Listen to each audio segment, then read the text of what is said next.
Magandang buhay sa mag-aaral namin sa grade 7. Today, we are going to talk about the effects of changes in the abiotic factors.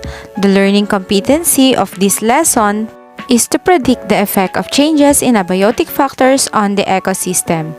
After going through this module, you are expected to identify the abiotic factors in the ecosystem, determine the effects of changes in abiotic factors on the ecosystem, and lastly, give the importance of abiotic factors in maintaining the balance in the ecosystem. There you go. So now may I ask you, what do you think will happen if plants do not receive water for several weeks? So mapapansin natin na kapag ang halaman ay hindi nakaka-receive ng tamang sustansya o tubig, ito ay nalalanta. Or what will happen if there are too much greenhouse gases in our atmosphere? Do you think this will affect us? We all know in our previous lesson that our environment is a collection o binubuo ng biotic and abiotic components. Biotic components interact with each other and with other abiotic factors in order for them to survive. Let's say for example, your animals, the plants, they need the environment for them to survive. Each component contributes a significant role in maintaining the balance in our ecosystem. Any changes in abiotic factors will affect the whole ecosystem. That is why we will find out more about the significance of non-living components in our ecosystem in this lesson. Come and think about it. I want you to find out what are the different abiotic components present in our ecosystem. Can you help me? The world where we live is in the place made up of both living things or the biotic components and non-living things or the abiotic components, which refer to the organisms that interact directly or indirectly. Organisms interact with one another in an ecosystem. All organisms in an ecosystem are interdependent. Interdependence in the sense that they are reliance of every life form on other organisms and the environment. Kumbaga, ang isang organisms o halimbawa yung mga hayop ay hindi niya kayang mamuhay ng iisa lang. As it says, no man is an island. Ecosystem can be as small as the community of insects living in a single tree or as large as the entire planet. While ecosystems appear very different from one another, they all contain biotic and abiotic components. These components make up our ecosystem. Everything you see is part of our ecosystem. From the air that we breathe, the swaying of trees caused by the wind, the burrowing worms in the soil, the hot temperature caused by the sun rays, and the splashing of water in the stream are some of the examples of biotic and abiotic components in our ecosystem.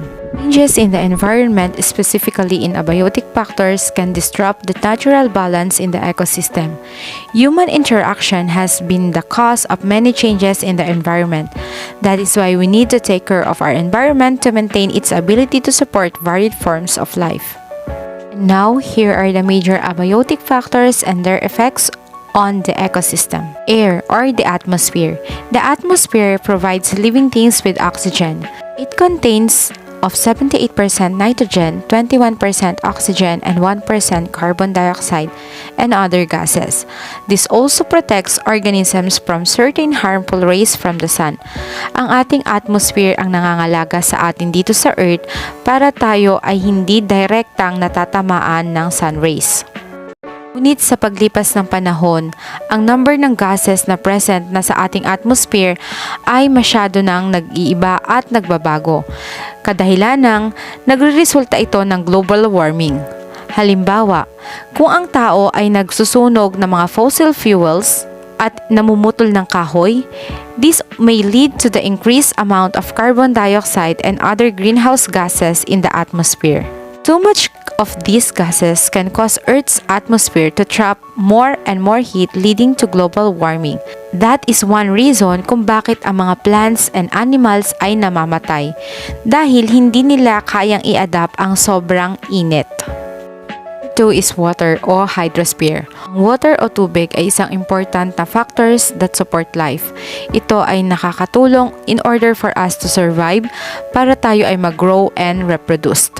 To think about it, Anong mangyayari sa atin, sa halaman, sa hayop kung walang tubig? Try to imagine our life without water. Do you think life would still exist? Due to various reasons, some oceans, lakes, or rivers become polluted, which may cause death of some aquatic animals. These kill organisms like fishes and dolphins that depend on these bodies of water.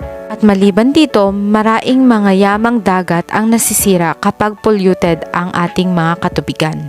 Number 3 is the sunlight. The sun provides light and warmth and is the main source of energy here in Earth. Kailangan ng mga halaman ang sunlight so that they can manufacture their own food na tinatawag nating photosynthesis. Kung iisipin natin na ang mga halaman ay ang main producers in terrestrial ecosystem, dito tayo kumukuha ng ating mga kakainin sa pang-araw-araw. Our climate is strongly affected by the amount of solar radiation received by the Earth coming from the sun. Kaya ito ay nagkukos ng sobrang init na nararanasan natin dito sa Earth. Number 4, soil.